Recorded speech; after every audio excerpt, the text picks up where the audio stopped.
everyone, this is Chrissy at Finding Faith in Fiction, and in this video I'm going to be going through my March mid-month wrap-up.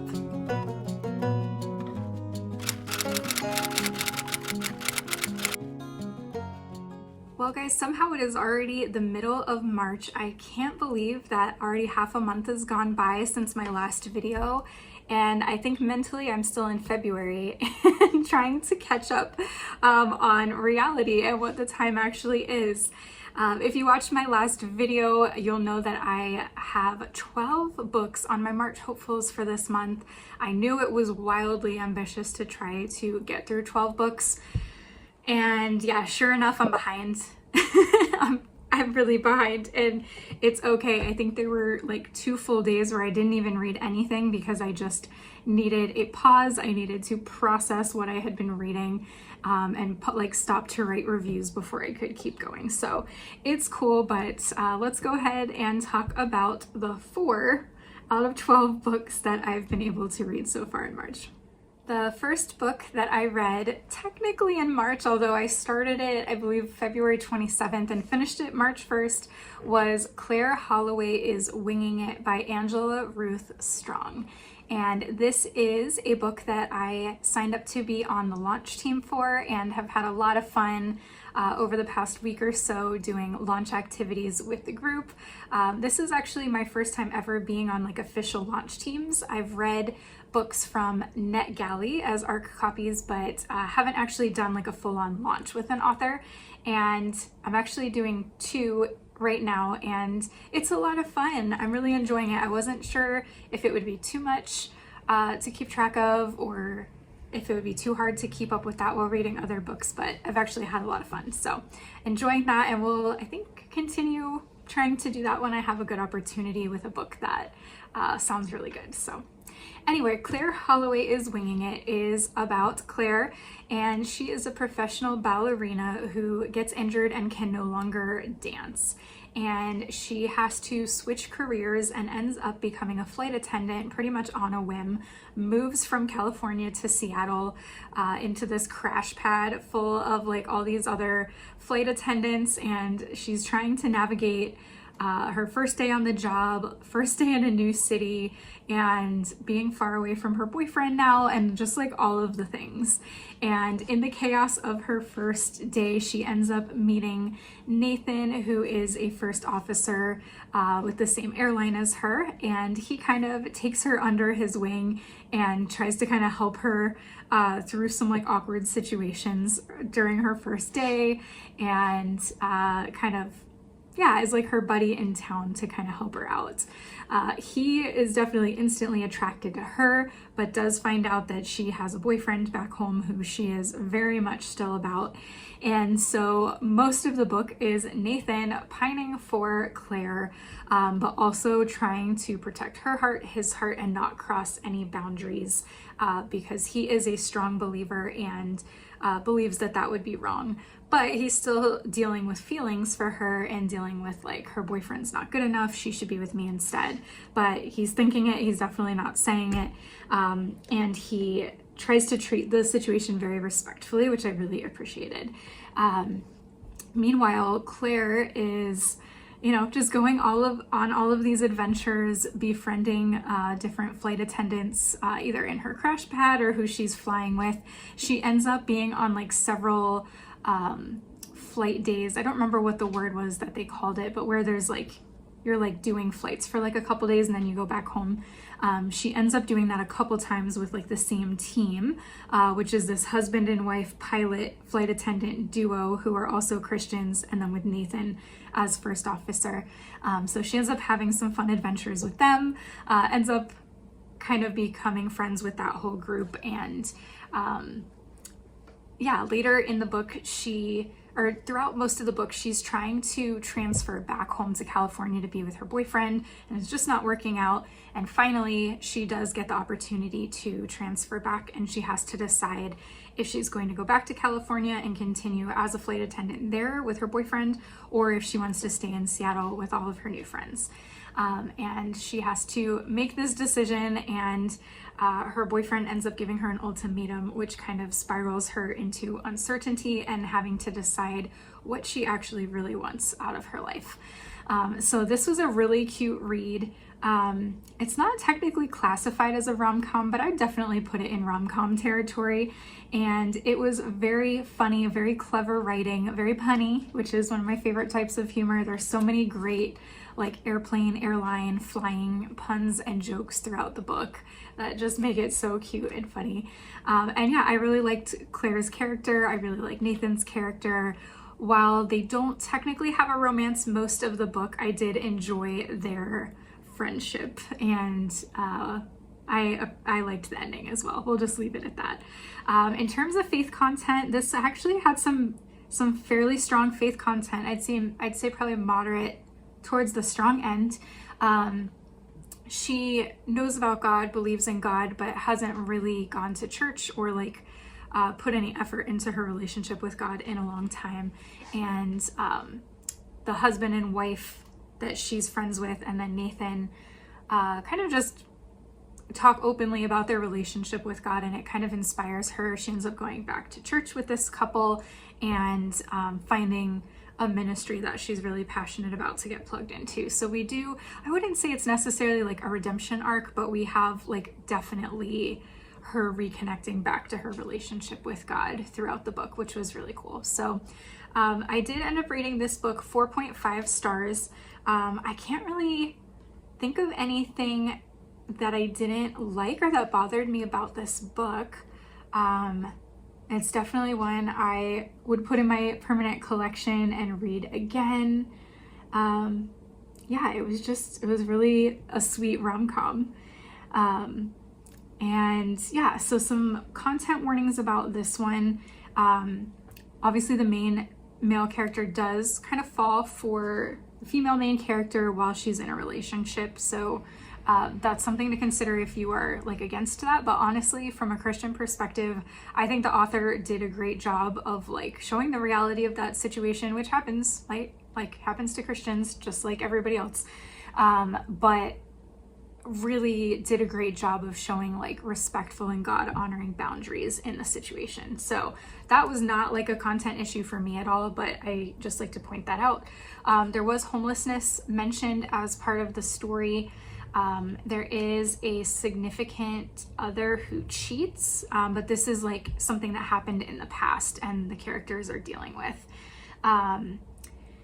There is one brief mention of a possible drug deal happening nearby where they're at, but it's just a quick mention and then it moves on.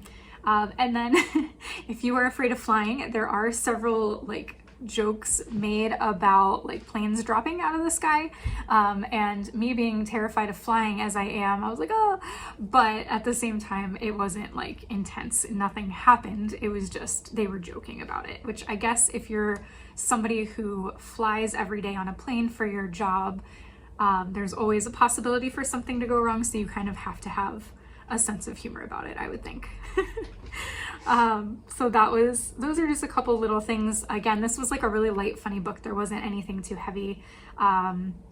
They are both kind of healing from their past in different ways, but it's not done in a heavy way at all. Some things I really enjoyed about the story, I felt like Claire was just like very relatable, as like a character who just goes through this unexpected transition in life and has to figure out how to pivot and like, okay, what do I do with my life now? Like that was very relatable for me in like the time I'm in right now in my life. So I enjoyed that. Sweet MMC, he was such a good character. Definitely all the travel themes as somebody who is a world traveler but hates flying. It was a fun read. Again, laugh out loud, airplane and flying jokes. So many thorough details about being a flight attendant. You'll learn a lot about the life of a flight attendant, and the author is actually a flight attendant in real life, like currently now. She's actually on a trip that like went terribly wrong right now. She just posted about it on Facebook, and it was really funny because what happened to her could have been in the book. Like, it was very similar to some of the stuff that happened in the book. So I thought that was hilarious, but you'll learn a lot of terminology and a lot of behind the scenes about what it's like to be a flight attendant. So that was a really cool and unique aspect of the book. You kind of feel like you're behind the scenes of, like, yeah, just this job that everybody kind of thinks is cool or would be cool, but you don't really know a lot about. There was a lot of great supporting characters in this book. Again, the sweet couple that she works with, the girls that she befriends that are flight attendants. And this is actually book 1, and book 2 is going to follow Angel's story, which is one of the girls that she becomes good friends with from her crash pad. So I'm really excited to read Angel's story and see how that continues in book 2. And I enjoyed a sweet ending. It was very chaste. It was like a quick little sweet kiss at the end, and that's it. Like, I don't even know that you could call this a kiss only book because there was barely any kissing in it, but it was just a very, very sweet ending. So yeah, I definitely recommend this one if you like rom-coms and just like a really nice, faith-filled, light, funny read. It was really great. And again, that comes out on March 17th. The next book that I ended up reading at the beginning of March was Fairest in All. And this is actually one of the books from my fairy tale February that got carried into March a little bit, because this was also a launch team book, and the digital copy was not ready until the very, very end of February. So I did end up not getting to read that in February and had to wait till March for it, but that's okay. This one is the second book in a series by Amy R. Anguish, and I talked about the first book in this series back in February, and that was 𝐈'𝐸𝐲𝐬, which is a modern day Cinderella retelling. And so this story continues with one of the supporting characters from book 1. She's now the main character, and we hear her story. And so this is I would say Snow White inspired story more than a retelling. I wouldn't say this is even so much of a retelling as it is just like a contemporary romance that incorporates some elements of Snow White into it. The way the setting and the plot was written, it felt very much just like a contemporary romance, more so than it did a fairy tale retelling, which I actually really liked about it. So you've got Carrie White, who was in the 𝐈'𝐸𝐲𝐬 book, and now she is being called to her hometown to help her 7 uncles renovate their inn. And so they're kind of like the 7 dwarfs characters, and she reluctantly goes there to help them along with her brother, and doesn't have any memories of living there as a child before her mom passed away. And so she's renovating this inn, trying to reconnect with these 7 uncles that she doesn't even remember, but who remember her as a child, and trying to just like make sense of all of that. Meanwhile, she meets a Prince Charming who she doesn't really find very charming. In fact, she's actually heavily annoyed by him and just wants to get back to her old town and get out of this place and get away from him. But he just keeps popping up relentlessly.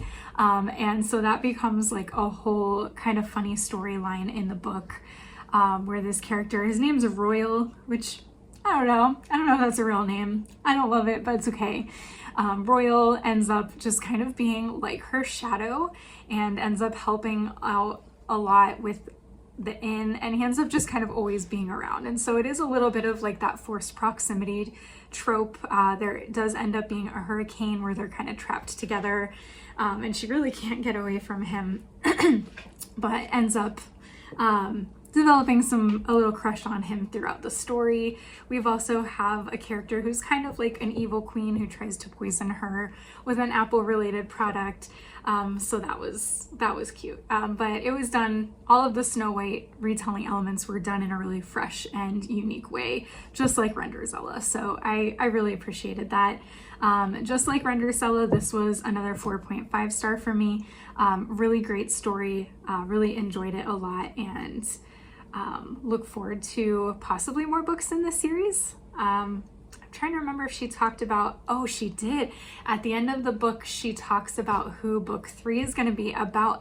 And I was actually a little bit surprised who the next book is about, because it's actually about one of the villains from one of the stories. And I was like, interesting. So yeah, I'm really curious to see how that goes.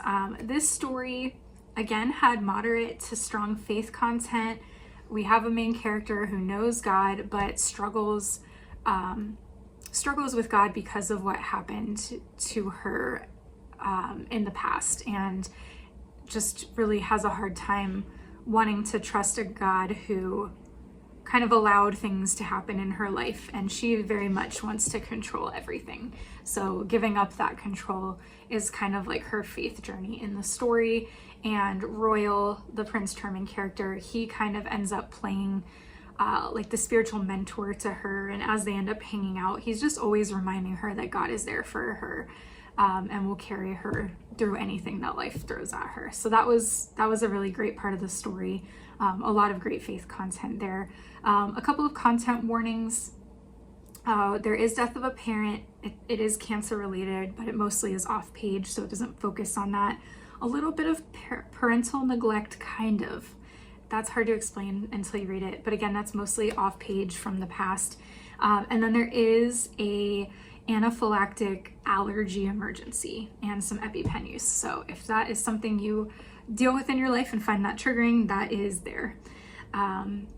So yeah, this again was just a really cute, sweet romance story. This one did take me a while to read because it was an ARC copy and it was in PDF format, and it was so tiny on my e-reader that I was like having to squint, and so it took me a long time to read because of the format. So that ended up using a lot of time to get through that book, but I really enjoyed it, and I'm looking forward to putting out some more launch content over on my Instagram about this one as it comes out in the next week or so. The next book that I read was A Ranger, a Wolf, and a Really Bad Tent. I have to look at that one so I remember it correctly because it's a long title.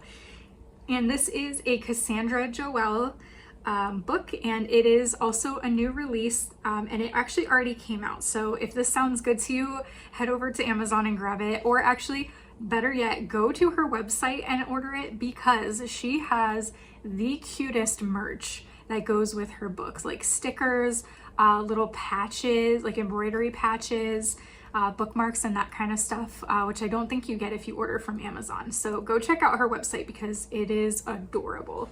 I want all of her merch and all of her books because they're just so cute and aesthetic. Like, oh, I love it. So anyway, this one was another ARC read for me. It wasn't really a launch team. It was just kind of like an ARC team. So I enjoyed this one a lot. This is about a character named Ember Hollis, who is a social media influencer and is completely addicted to her phone. She is obnoxious, and I did not like her for the good first half of the book. Like, she is so annoying, and you just like want to hate her because she's ridiculous. But like in such a good way. Like, she's written so well that like you dislike her because you're like, why are you so dumb?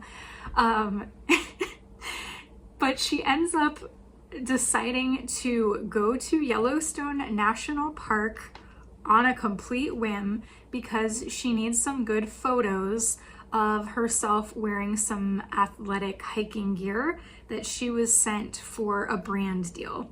And this is like her first brand deal as a social media influencer, and so she really wants to do a good job. So she's like, let me go camping and get, you know, content of me wearing these clothes. It's gonna make the brand deal so great.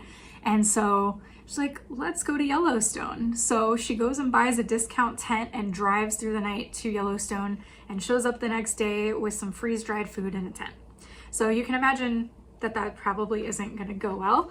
And it wasn't. A microburst, which is a very sudden, intense storm, rolls through and ruins everything she owns, and she is now stranded in the middle of this national park with no way to get out of there. Her phone is ruined and she's a hot mess without it. So you meet our other character, who is Ridge, and he is a national park ranger, has just arrived to Yellowstone for the season, and he hears some chaos and goes and rescues her. And she is, again, a very like independent FMC who is like, I don't need a man to help me, like I've got it. She's very stubborn, but he comes in and is like, nope, I'm rescuing you, like let's go. And she ends up kind of having to stay with him because she has no way to get home. And so as they are kind of forced together over the course of these couple days, she's forced to really figure out how to do life without her phone and social media, and like trying to reconnect with her identity outside of her online identity. And so that was a really strong theme in the story, which I really appreciate that Cassandra Joelle touched on this topic, because I think it's so relevant to so much of like our lifestyle today and how tied we are to social media and to our screens. And this was still definitely a rom-com, very fun, but it did have, you know, some depth to it in hitting these themes of like, who are we outside of social media in our real life, and who do we want to be? And so I really loved that aspect of the book. And of course, there's a sweet romance that ensues, a ton of character growth. So luckily, we do not leave the story hating Ember. We like her and we're rooting for her. She gets her life together, and yeah, she has a strong salvation arc in this story. So again, she kind of like vaguely knows about God and like Christianity, but not really. Like, I think she had maybe gone to church as a child, but she definitely has like a come to Jesus moment in this book. And another thing I appreciated about that, specifically in how she told it, was it wasn't just like a quick little redemption moment in the story. It ends up like transforming her whole life, like top to bottom. And the author like walks us through that. It doesn't just cut to the end and she's a better person. Like, we see her going through that process, and we see the two main characters have to separate and Ember really work on herself before they're able to both be in a place where they could even consider being together. So that was so well done, and I really appreciated, again, the faith content and the themes in this one. It was still like a really sweet, funny, cute story, but it did have some layers of depth and meaning and faith to it that were really great. So this one again came out on March 10th, so it's currently available, and I believe I gave this one also 4.5 stars, and yeah, it's definitely one I would recommend, especially if you already like Cassandra Joelle's books. This will definitely be one you enjoy for sure. Hey guys, this is Editing Chrissy here, popping in for a brief intermission to give a quick spoiler warning. I'm about to talk about A Brewed Awakening by Pepper Basham, which does not actually release until May 5th, so it's still a bit of ways away. I always try to do my best to talk about books and give enough about them to interest a potential reader without giving any spoilers away with anything much deeper than what's in the book description. But I think I may have crossed a line in this upcoming section that gets into some spoilers. Now, I will say the author did release a video on Instagram that kind of gives this spoiler, and I don't carry it as far or further than what she did in the video. But if this is something you don't want to know, it has to do with kind of the ending of the book and the way it ends. If you're not wanting to know that, then this would be a great time to pause, go down to the description box and see which minute marker you can kind of jump over to finish out the video and skip over that spoiler. So sorry guys, I try to do my best with this, but I was just so excited about this book I wanted to talk about it. So if you don't want to know, go ahead and skip ahead based on the numbers in the description box, but if you're game, then continue at your own risk. All right, the last and final book that I read this month is A Brewed Awakening by Pepper Basham. And this is a ARC book that I got from NetGalley. It comes out, I believe, May 5th, so it's still a little while. And this was such a good book. This is such a good book. Okay, so I don't even know how to start with this one. It's a rom-com, but it's also not a rom-com. Yeah. Okay, so I saw a video that Pepper Basham posted on Facebook or Instagram talking about the thing that she did in the end of this book, and I was like, okay. So I went into it knowing, and again, this is like probably one of those instances where like it's a good thing that I knew because I was emotionally prepared for it and it wasn't like shocking to me. So if you don't want any spoilers at all of like the type of ending that happens, then you might want to go ahead and not watch the rest of this video. But the author put this out there, so it is like common knowledge now. The first 80% of this book is rom-com perfection. And I'm sorry, I'm having such a hard time describing this book because it's so different. It's so different from the other rom-coms I've read and from her other books that I've read. So it's almost like she's like, okay, I'm gonna have these two characters and they're gonna have, you know, like a rom-com, you know, romance situation. But then like I'm also going to just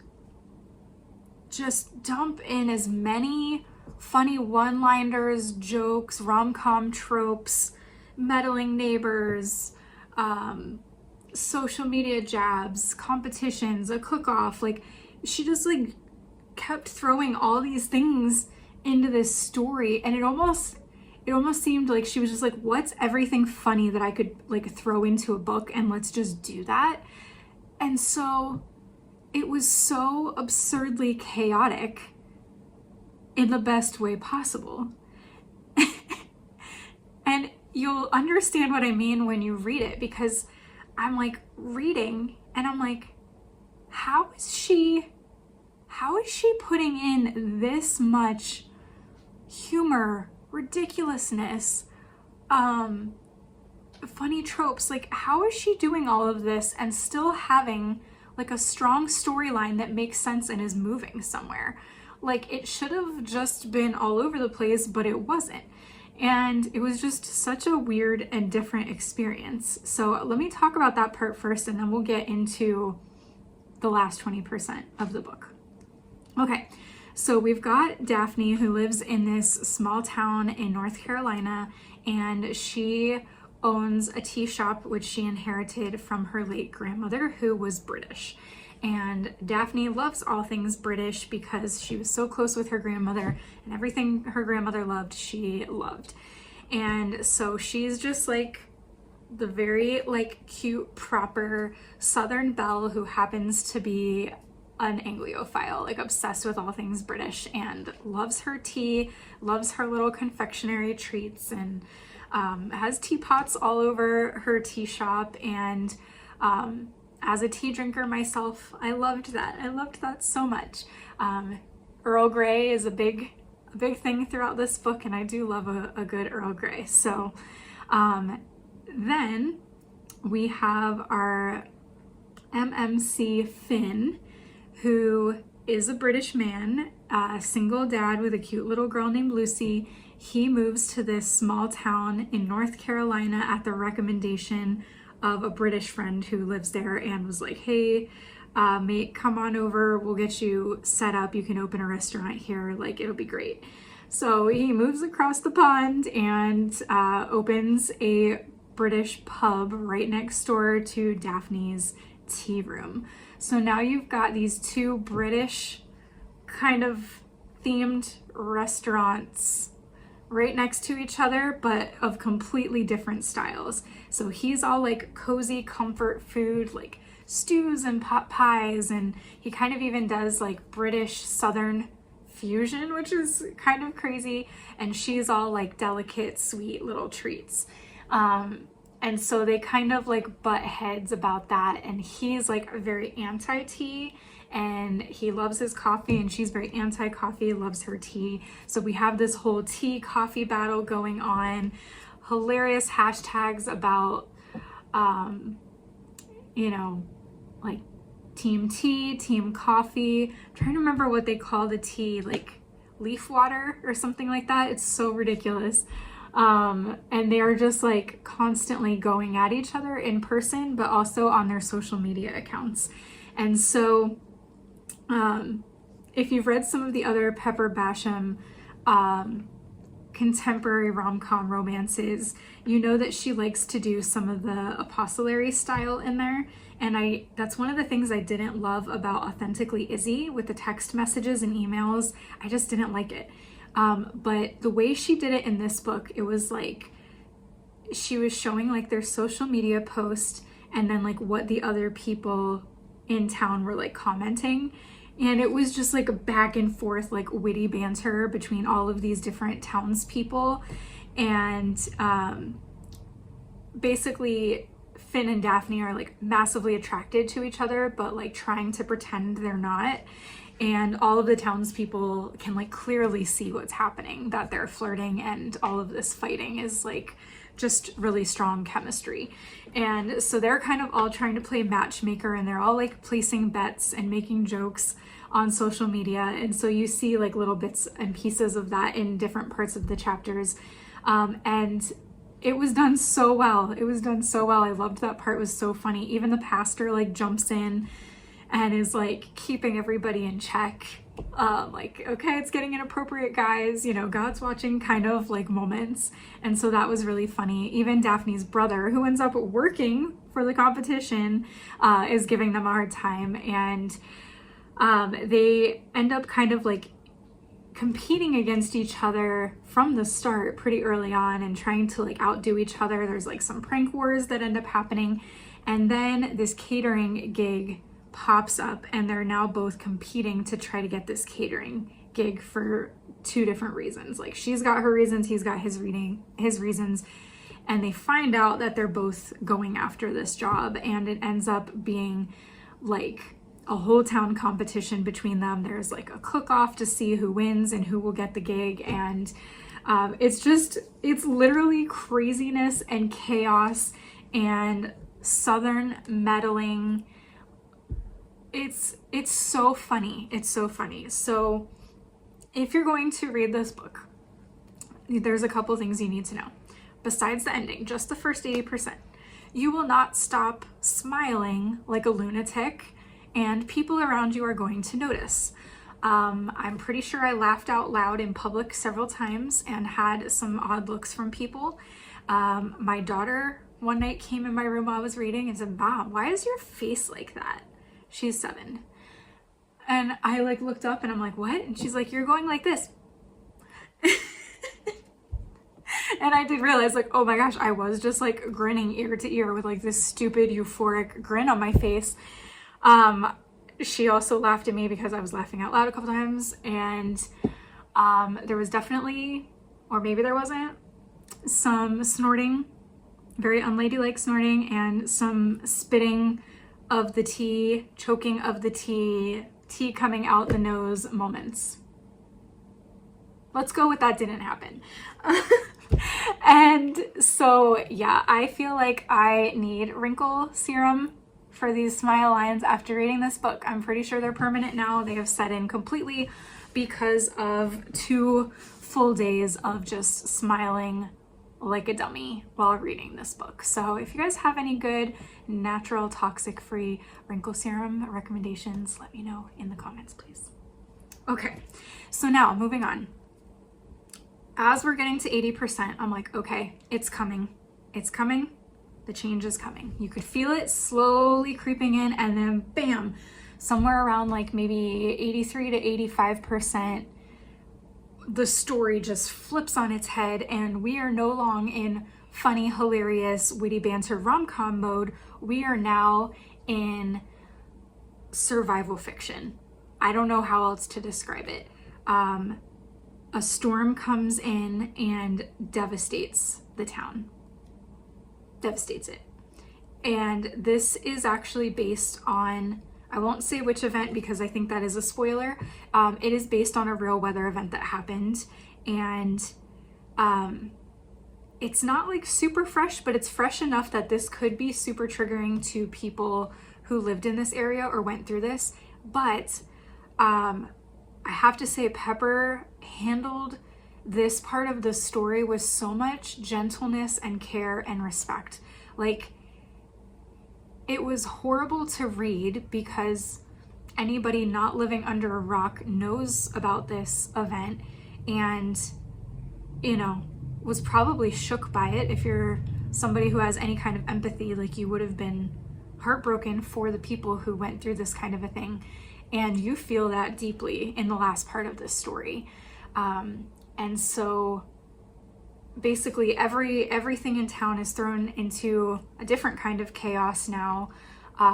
Daphne is with Finn's son Lucy. She has to protect her. They have to get to safety. Finn goes out to save people and ends up like doing kind of like search and rescue. And the end of the book basically ends at the completion of this storm, and there is an epilogue like 5 months later, I think 5 months later, kind of as the recovery is going on. And so that last, 15 to 18%, it was hard to read because it was so well written, that you felt like you were there experiencing this along with the characters, but then also knowing that this is like based on a real life story. It was hard.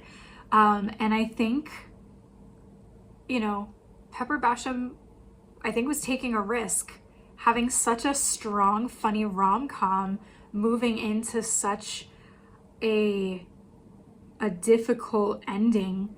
Like, there might be people who don't like that and get to it and feel like the two are disjointed or like, what the heck just happened? Like, there's a whiplash moment for sure if you don't know what's coming.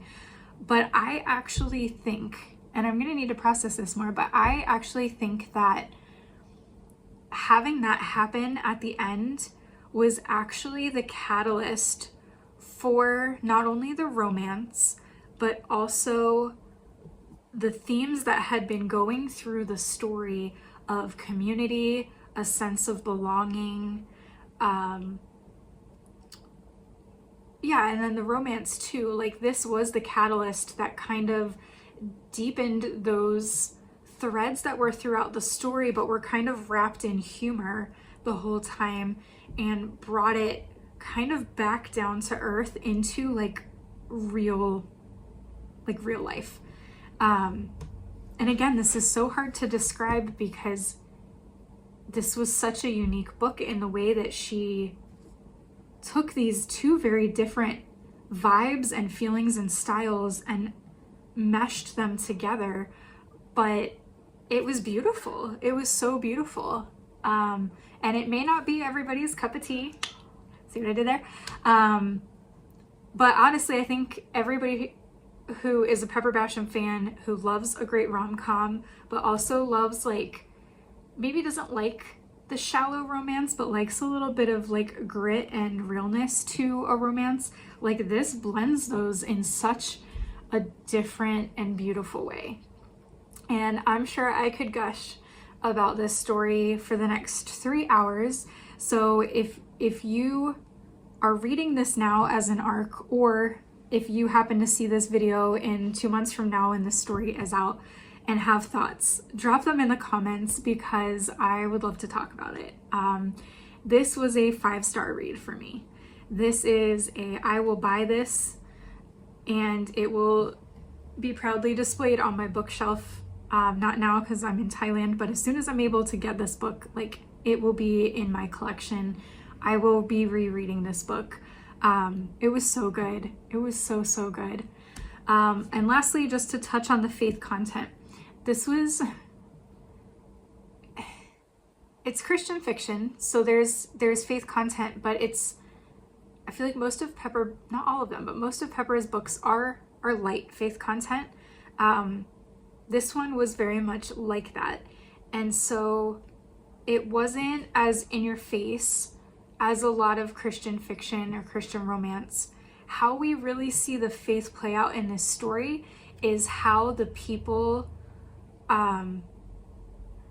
treat one another and through their generosity. So we see them living out their faith by how they love their neighbor, literally, in the story. And it wasn't, you know, you're not preached at in the story. It's very subtle, it's very mild, it's very wrapped into everything else. But it's definitely there. So I thought that was a really interesting take on the faith as well. And one really kind of funny, unique way that she put faith in is there's a character, I believe his name's Nathan, and he's the pastor, but he's also like a childhood friend of Daphne. And so they have kind of like almost like a sibling relationship where, you know, he kind of gives her a hard time. And so his little social media blasts in the middle of all the other townspeople's blasts are always kind of calling people back to like a little faith moment or a little rebuke or a little correction. And it's done in such like a light, funny way, but I thought that was really a cute way to like keep these Southern meddling, gossiping folks like in line. It was cute. It was really cute. So I'll leave it there. Please read this story. It's so good. It's so great.